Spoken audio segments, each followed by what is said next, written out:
오늘 하나님 말씀 함께 나누겠습니다. 마태복음 25장 31절부터 46절까지 말씀입니다. 우리는 지금 3주간에 이번 주까지 3주간에 걸쳐서 과연 깨어 있는다는 것이 무엇이냐, 예수님께서 깨어 있으라 이렇게 말씀하셨는데 4개의 비유를 가지고 깨어 있다고 하는 것이 무엇인지를 말씀해 주셨죠. 기억나시죠? 우리 한번 복습해 봅시다. 하여튼 뭐든지 복습이 가장 중요하죠. 지난주까지 우리 7가지 깨어 있음에 대한 그런 의미를 우리가 함께 했었는데요.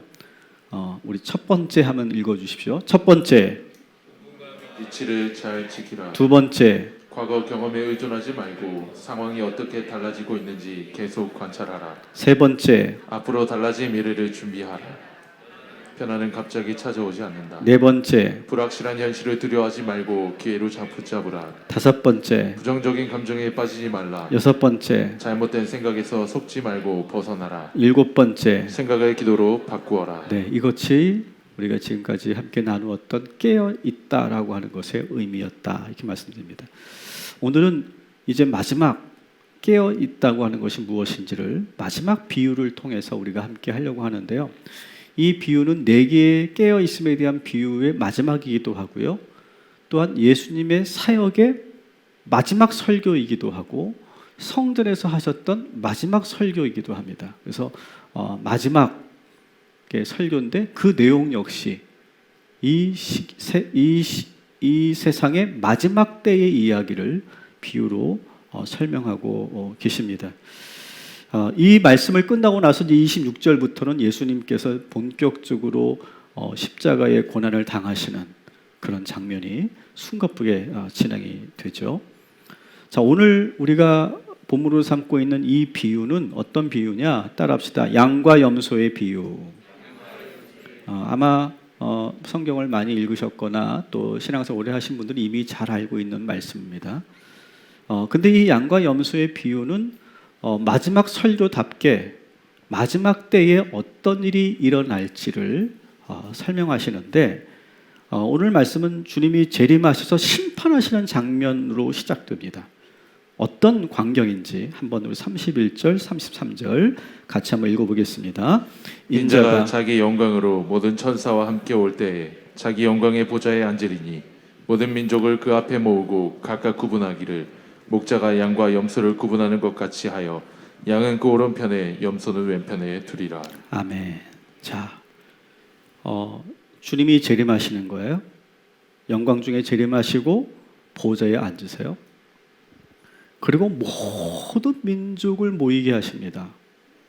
근데 그 민족들이 막 섞여 있는 것이 아니라 아무렇게나 섞여 있는 것이 아니라 크게 둘로 갈라서 모이게 하신다.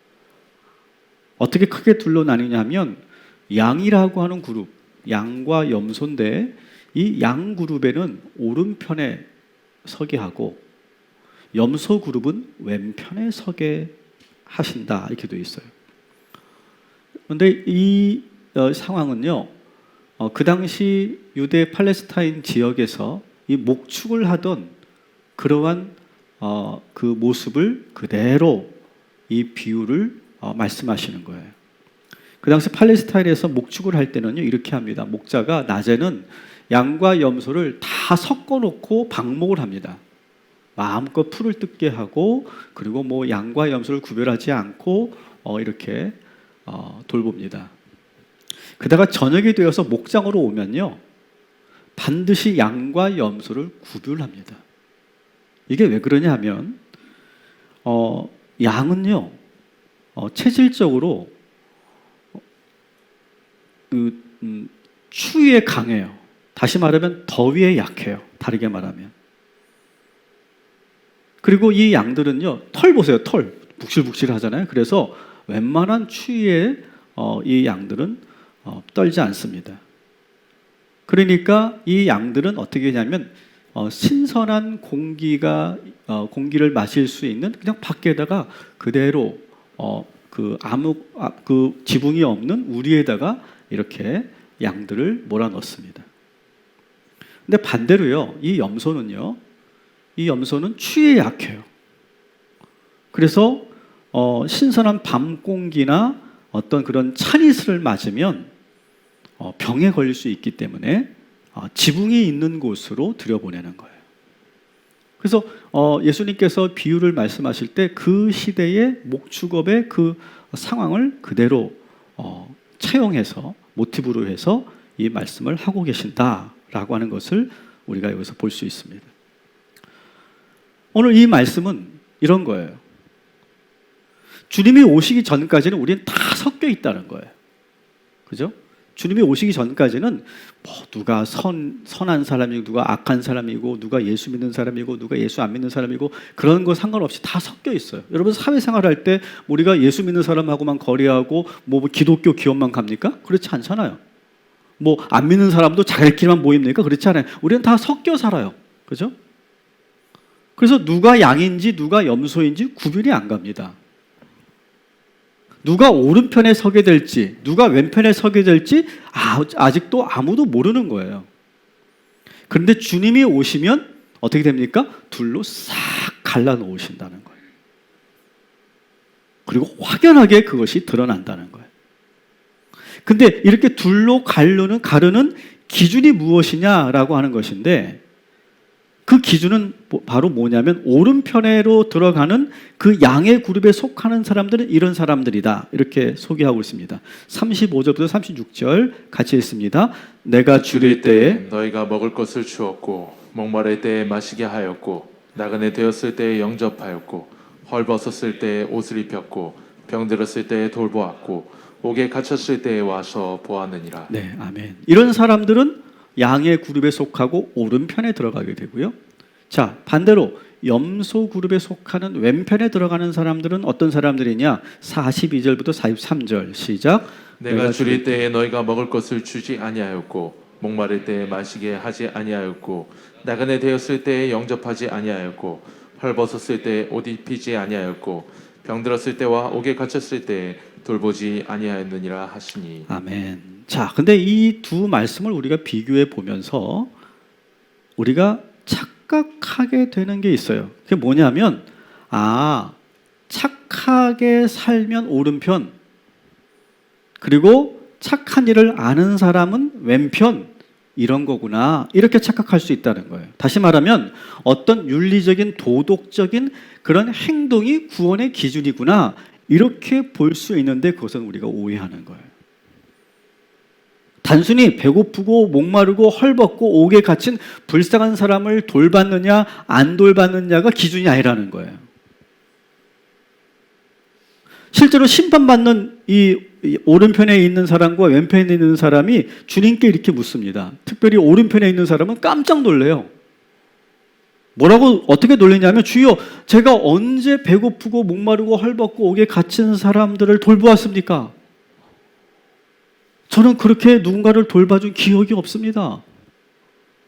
이렇게 놀래요. 또 왼편에 있는 사람도 놀래요. 주여, 제가 언제 배고프고 목마르고 헐벗고 옥에 갇힌 불쌍한 사람을 돌보지 않았습니까? 저는 그래도 제가 생각하기에 불쌍한 사람들을 도와준 적이 몇 번 있는 것 같은데 왜 그런 기록은 거기 없는 겁니까?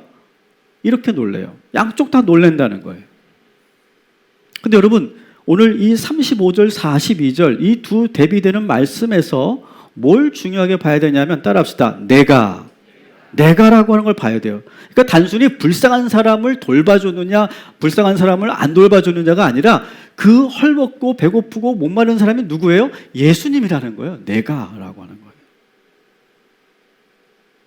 내가 배고프고 내가 목마르고 내가 헐벗고 내가 옥에 갇혔을 때 너희는 어떻게 했느냐라고 질문하신다는 거예요. 다시 말하면 지금 여기의 기준은 어떤 도덕적 기준이 아니다라고 하는 것을 여러분 분명히 염두에 두시기 바랍니다. 그리고 이 내용을 좀 더 뒤에 자세히 설명드릴게요. 자, 그렇다면 오늘 이 양과 염소의 비유에서 깨어있는다는 것은 무엇이냐? 첫 번째로 따라합시다. 나는 지금 어디에 속해 있는가? 나의 위치는 어디인가? 여러분, 이것을 끊임없이 점검하라는 거예요. 그게 깨어있다는 거예요. 나는 지금 어디에 있는가? 예수님은 분명히 우리를 오른편과 왼편으로 확연하게 둘로 나누시겠다고 말씀하시는데요. 여러분, 우리는 인생을 살면서 똑같이 시작합니다. 그죠? 똑같이 시작합니다. 나중에 결과적으로 그런데 완전히 다른 인생을 살게 되죠. 저는요, 국민학교 나왔습니다. 초등학교 안 나오고요. 초등학교 나오시면 손 들어보세요. 초등학교. 네. 저는 국민학교 나왔거든요. 근데 제가 국민학교 때 처음 학교 입학할 때 저희 모든 어머니들이 해주는 게 있어요. 명찰을 달고요. 그 밑에 뭐 달았습니까? 수건을 달았어요. 이거를 제가 1부 때 경원자매한테 물어봤어요. 수건을 왜 달았겠냐? 근데 도무지 모르겠대요. 이걸 왜 달았는지. 근데 그 당시 보세요. 이 사진을 보세요. 다 달고 있어요. 다. 왜 달았을까요? 우주 형제 왜 달았을까? 모르겠지. 코 닦으려고 다는 거야. 여러분, 그 당시에는 왜 이렇게 코가 많이 나왔는지 몰라요.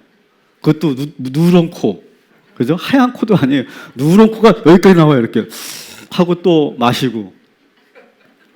그래서 보통 남자아이들은요, 그 코가 나면 어떻게 합니까? 이걸로 닦았거든, 이걸로. 그러니까 하도 지저분해지니까 엄마들이 항상 여기에 손수건을 이렇게 달아주는 거예요. 똑같았어요. 똑같이 국민학교에 입학했어요. 중학교 때도 어떻게 똑같은 교복 입고 똑같이 시작합니다. 그죠? 뭐 고등학교 때도 그렇고 대학 갈 때도 그렇고 똑같은 조건에서 시작을 해요. 여러분, 회사에 입사할 때도 다 비슷한 그런 조건과 실력을 갖춘 사람이 똑같이 들어가는 거예요. 그죠? 똑같이 다 섞여서 똑같은 조건에서 사회생활을 시작합니다. 그런데요, 처음 시작할 때는 서로 어떤 차이가 있는지 보이지 않아요. 그런데 시간이 지나면 어떻게 됩니까? 완전히 다른 인생을 살아요. 그죠? 뭐 아시죠? 그죠? 우리 교회도 4분의 전사님들이 계세요. 똑같이 지금 사역을 시작했거든요. 근데 이분들이 한 10년, 20년 지나면 완전히 다른 사역을 하고 있을 거예요. 똑같아요. 우리 인생이. 처음엔 다 섞여 있다고 이렇게. 다 뒤섞여 있어요. 그런데 시간이 가면서 어떤 사람은 정말 성공적인 그러한 인생을 살아가고, 어떤 사람은 그 순간에 잘못된 선택 하나로 어떤 정말 잘못된 그러한 결과를 낳게 되기도 합니다. 출발선은 모두 똑같고 모두 한 곳에 섞여 있어요. 그런데 시간이 가면서 길이 달라지고 나중에는 오늘 말씀처럼 완전히 오른편과 왼편으로 갈라진다는 거예요. 근데 여러분, 어디로 가야 오른편이고 어디로 가야 왼편일까요? 그거 아세요? 그거 알면 우리가 이렇게 돼 있겠어요? 그죠? 그때는 몰라요. 학교 다닐 때는 싸움 잘하면 그게 최고인 줄 알죠? 공부만 잘하면 그게 최고인 줄 알죠? 인기만 있으면 그게 최고인 줄 알죠? 근데 그것이 오른편이 아니구나. 그걸 나중에 알게 되잖아요. 그죠? 그러니까 우리가 인생을 살면서 어떻게 살아야, 어디로 가야 그게 오른편이고 그게 왼편인지 잘 몰라요. 근데 우리가 이거 하나만큼은 좀 분명한 것 같아요. 우리가 잘 모르겠는데, 우리가 조금은 공부 못했어도, 조금은 내가 가난했어도, 내가 좀 못생겼어도, 내가 인기가 없었어도, 내가 부자는 아니었어도, 여러분, 예수님 붙잡은 것이 우리 인생의 최고의 선택인 줄 믿습니다. 여러분, 이것만큼 우리 확실히 하자고요. 잘 모르겠는데 여러분, 오늘 우리가 이렇게 예배하고 예수님 붙잡고 하나님의 뜻대로 살려고 이렇게 노력하는 것이 우리를 결국 오른편에 서게 하는 그런 선택인 줄 믿습니다. 전 지금도 만일 내가 예수를 안 믿고 제가 20살 때 철학에 빠져가지고 무신론자였었잖아요. 만약 그때 내가 정말 더 철학에 빠져가지고 제가 정말 예수 안 믿고 이 세상으로 나갔다면 나는 어떻게 됐을까? 그때 내가 감신대 가지 않고 그냥 내가 그때 일반 대학 철학과를 갔으면 어떻게 됐을까? 그때 내가 그 친구를 따라갔다면 어떻게 됐을까? 지금도 끔찍해요. 그 친구 따라갔으면 여러분, 우리 미래가 어떻게 진행될지 우리는 잘 모르겠어요. 그러나 깨어 있는다는 것은 뭐냐? 항상 우리 스스로에게 물어봐야 된다는 거예요. 다시 따라합시다. 나는 지금 어디에 서 있는가? 여러분의 인생의 좌표에서 지금 여러분은 어디에 서 있어요?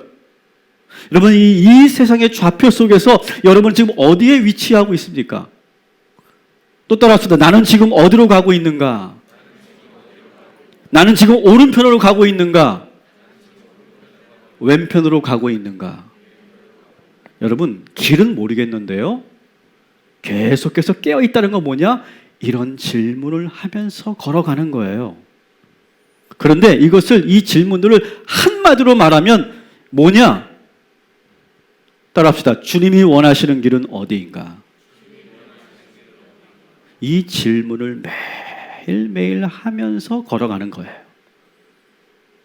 아, 여기가 오른편이구나, 여기가 왼편이구나 확연하게 우리 인생에 드러나지는 않아요. 하지만 계속 그렇게 깨어서 질문하며 가는 거예요. 내가 정말 이렇게 가는 것이 정말 하나님의 뜻인가? 내가 정말 이렇게 걸어가는 것이, 이쪽으로 가는 것이, 저쪽으로 가는 것이 정말 하나님이 원하시는 길인가? 잘 모르겠지만 계속 물으면서 가고 또 묻고 가면서 또 묻고 계속해서 그렇게 깨어있는 것. 확실해. 이 길은 확실해. 여기로 가면 무조건 잘 될 거야 라고 생각하고 그렇게 그냥 가는 것.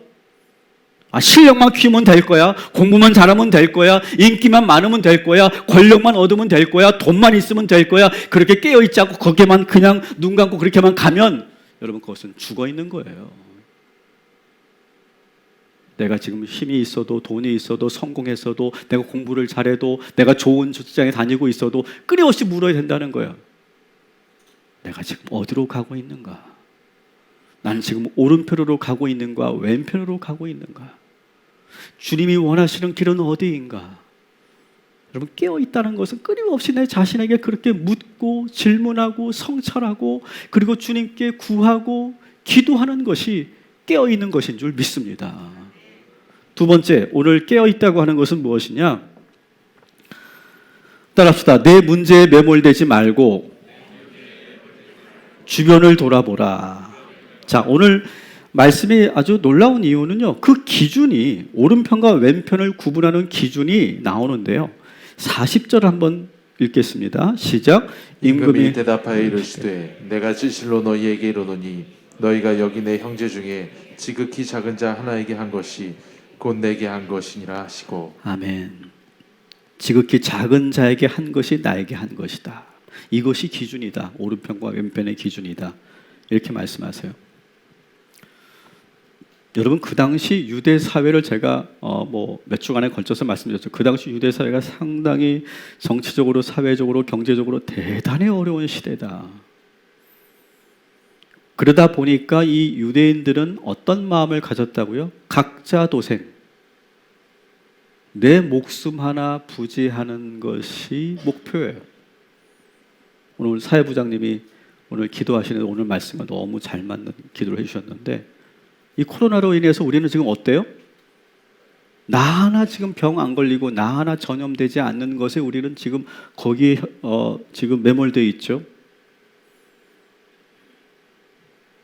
누구도 돌아보지 않고 돌보지 않고 그렇게 도와줄 경제적 여력도 없었고 마음의 여유도 없는 사회가 그 당시 유대 사회예요. 국가나 왕은 국민에 대해서 전혀 신경도 안 쓰죠. 항상 황제의 눈치만 보고 있죠. 경제적으로 완전히 파탄 지경이기 때문에 자기 먹고 사는 것도 너무 힘든 시대. 그러니까 헐벗고 배고픈 사람을 돌본다?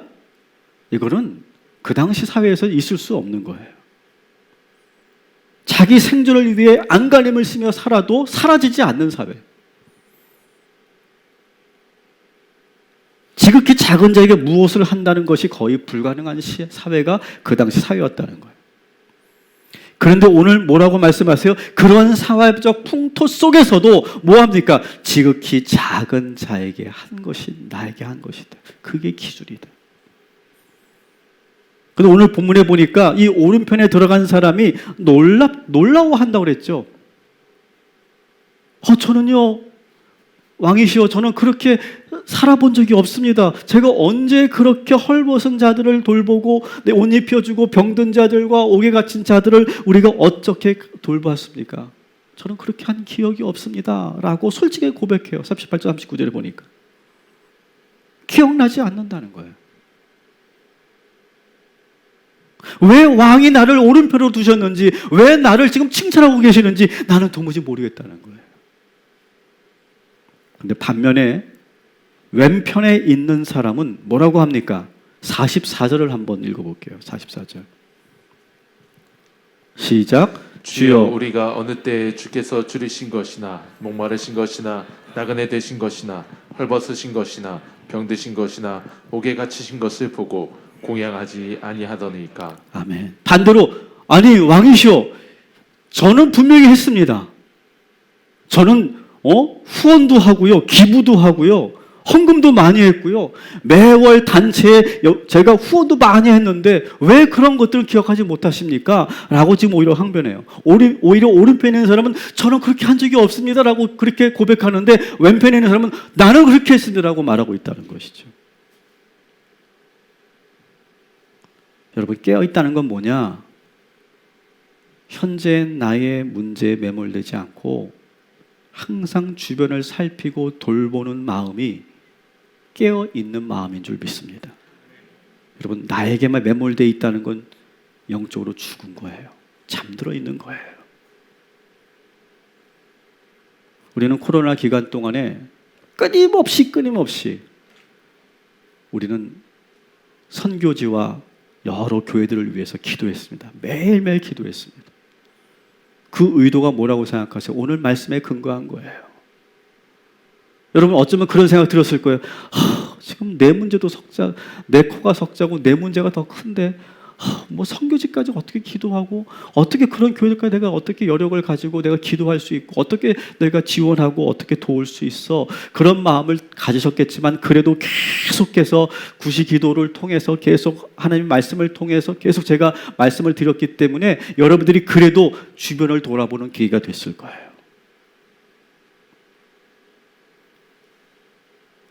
여러분, 우리의 관심이 나에게 쏠리지 않도록, 매몰되지 않도록 우리는 깨어 있어야 할 줄 믿습니다. 근데 중요한 것은요, 그러면 우리가 이렇게 그렇게 선교지와 그 비전 교회들을 돕는데 우리가 약 한 1,000만 원 정도를 우리가 후원을 했는데, 우리도 어렵고 우리가 허리띠를 졸라매면서 그렇게 했는데, 그러면 우리는 오른편으로 갈까요 이제? 그건 모르는 거예요. 그리고 우리는 그것을 뭘 해야 돼요? 따라합시다. 빨리 잊어야 합니다. 우리가 한 것이 있는 거예요. 이 오른편에 있는 사람은 자기가 한 것이 잊어버렸어요. 근데 주님만 기억하셨어요. 근데 왼편에 있는 사람은 자기가 한 것을 기억하고 있어요. 그래서 저는 이렇게까지 했는데요 라고 항변하고 있는 거예요. 여러분, 우리가 그렇게 선행을 했다고 해서 우리가 무조건 오른편에 서는 것은 아닐 거예요. 그것은 오직 주님만이 아실 거예요. 우리는 그저 주님이 주시는 감동에 따라서 우리는 순종할 뿐이고, 하고 나서는 우리는 까맣게 잊어야 할 줄 믿습니다. 깨어있다는 것은 뭐냐? 계속 말씀입니다. 내 문제에 자꾸 천착하고 매몰되지 않고 주변을 돌아보는 거예요. 우리 한번 옆 사람을 다시 한번 봅시다. 뒷사람도 한번 봅시다. 오늘 누가 오셨나? 누가 안 오셨나? 우리는 이 코로나 사태가 되면서 주변도 살피기 어려워합니다. 악수하고 다가가는 것도, 서로 이렇게 말을 나누는 것도 우리는 좀 어려워합니다. 위축돼 있어요. 그리고 모든 게 나에게 집중돼 있는 상황이에요. 이럴 때일수록 우리는 주변을 돌아봐야 돼요. 나의 즐거움과 유익에 빠지면 안 돼요. 내 문제에 빠져서, 나의 슬픔에 빠져서 거기에 허우적거려도 안 돼요. 우리는 주변을 살피고 조용히 손을 내밀어주고 어깨를 빌려주고 작은 보리떡이 있으면 그것을 함께 나누고, 그리고 우리는 중보기도 하는 거예요. 여러분, 제가 이 중보기도에 관련된, 제가 항상 감동받았고 은혜 받았던 중보기도의 원리를 제가 말씀드릴게요. 중보기도는요, 내가 누군가를 기도하면 저 사람이 완전히 뒤집어지고 새로운 인생이 될 거야, 그런 마음으로 기도하는 게 아니에요. 중보기도는 뭐냐? 거대한 그런 그 기도의 중보기도의 물줄기가 있어요. 여러분, 그 한 영혼을 위해서 많은 사람이 기도하고 있죠, 그죠? 그 수많은 기도의 물줄기 속에 내가 바가지로 물 한 바가지 부어서 겸손하게 붓는 것이 중보기도예요. 여러분, 우리가 기도한다고 어떤 교회가, 어떤 선교지가 완전히 뒤집어지지는 않을 거예요. 하지만 우리가 그 물 한 바가지를 붓는 심적으로 기도하고 그렇게 겸손하게 기도하면 그 수많은 기도의 물줄기 속에 우리의 작은 기도의 그 물 한 바가지가 들어가서 놀라운 기적을 만들어낼 줄 믿습니다. 이런 마음으로 우리가 중보기도하고 이런 마음으로 주변을 살피는 거예요. 이것이 바로 깨어 있는 거라는 거예요.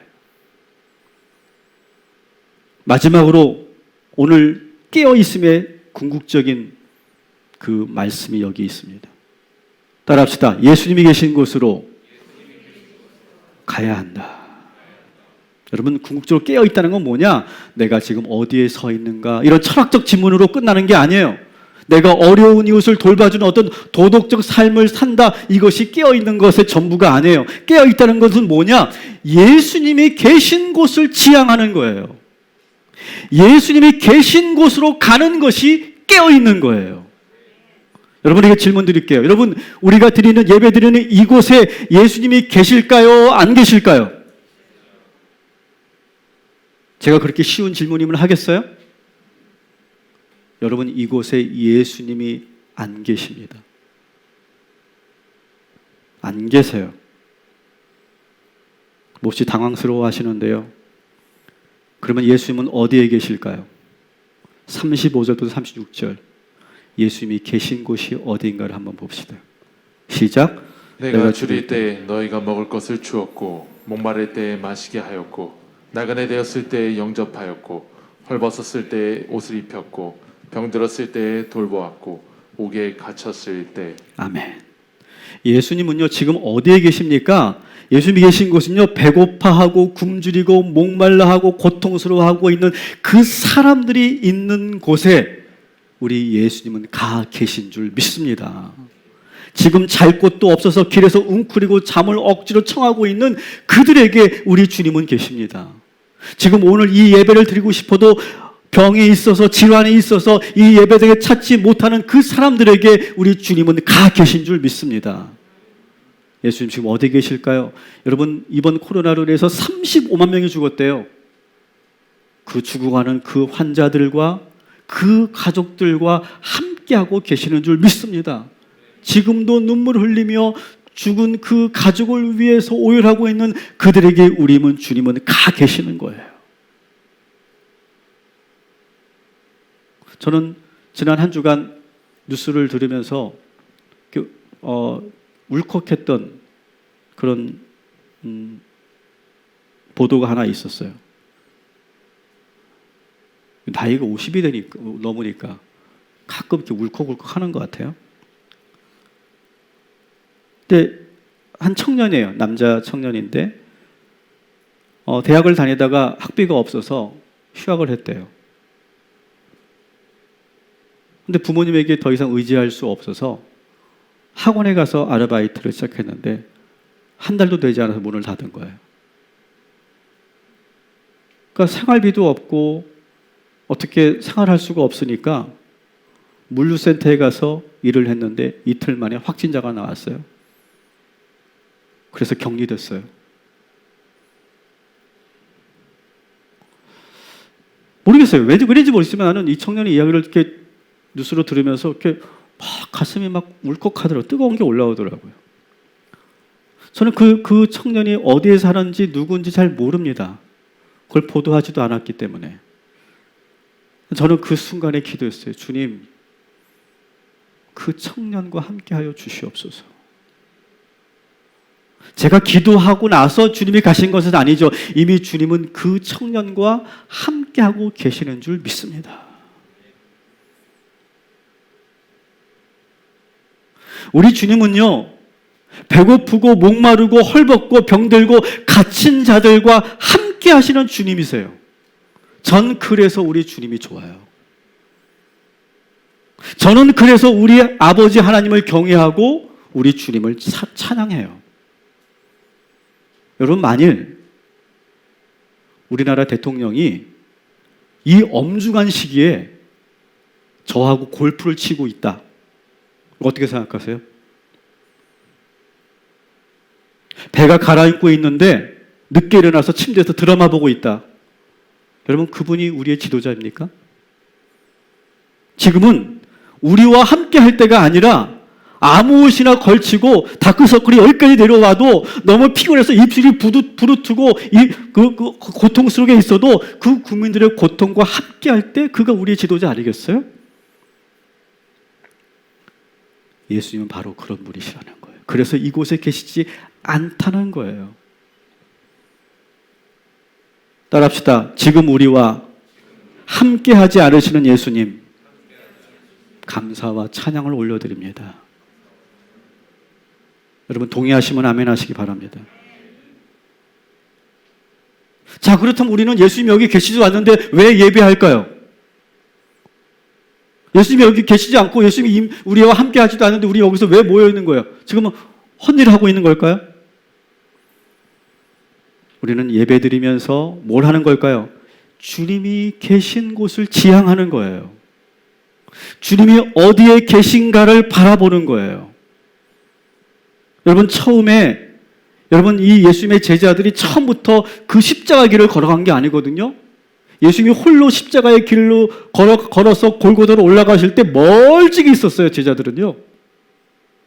숨어서 보고 있었어요. 보면서 나는 저 선생님처럼 난 저렇게 못 살 것 같아. 난 저렇게 못해 했는데 어느 순간 어떻게 됩니까? 그들도 역시 주님이 가시는 그 길로 따라가게 되더라는 거예요. 저는 예배가 그런 거라고 생각해요. 지금 이곳에 우리 예수님은 계시지 않지만 주님이 계신 곳을 지향하기 위해서 주님이 계신 곳으로 우리를 인도하시는 그 성령님을 우리가 경험하며 우리는 그 길로 가게 될 줄 믿습니다.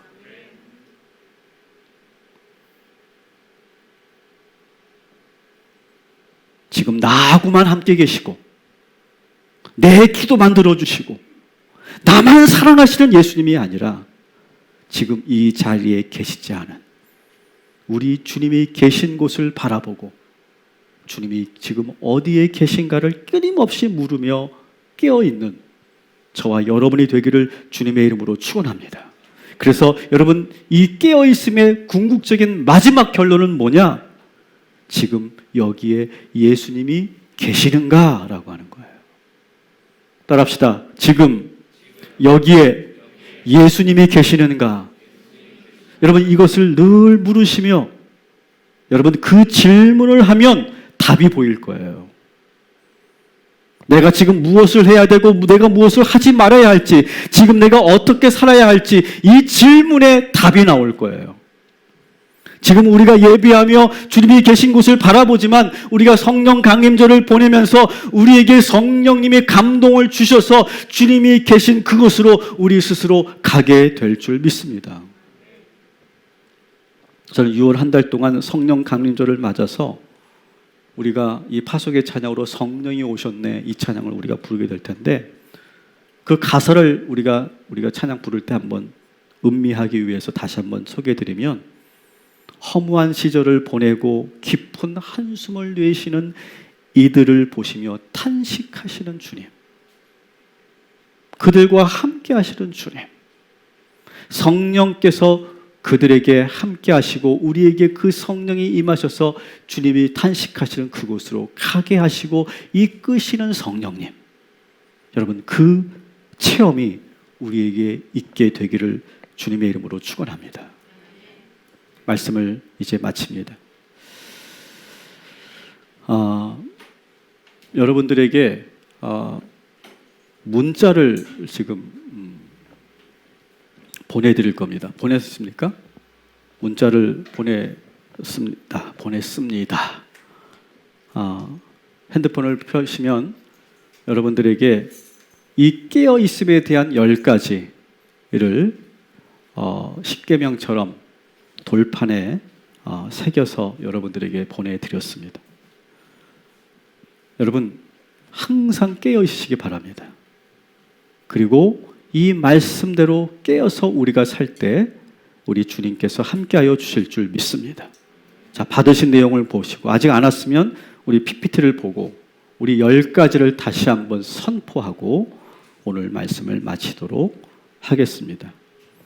첫 번째, 시작. 본분과 위치를 잘 지키라. 두 번째, 과거 경험에 의존하지 말고 상황이 어떻게 달라지고 있는지 계속 관찰하라. 세 번째, 앞으로 달라질 미래를 준비하라. 변화는 갑자기 찾아오지 않는다. 네 번째, 불확실한 현실을 두려워하지 말고 기회로 붙잡으라. 다섯 번째, 부정적인 감정에 빠지지 말라. 여섯 번째, 잘못된 생각에서 속지 말고 벗어나라. 일곱 번째, 생각을 기도로 바꾸어라. 여덟 번째, 나는 지금 어디에 속해 있는지 나의 위치를 살펴보라. 아홉 번째, 내 문제에 매몰되지 말고 주변을 돌아보라. 마지막 열 번째. 예수님이 계신 곳으로 나아가라. 아멘. 이렇게 깨어 있으시기를 다시 한번 주님의 이름으로 축원합니다.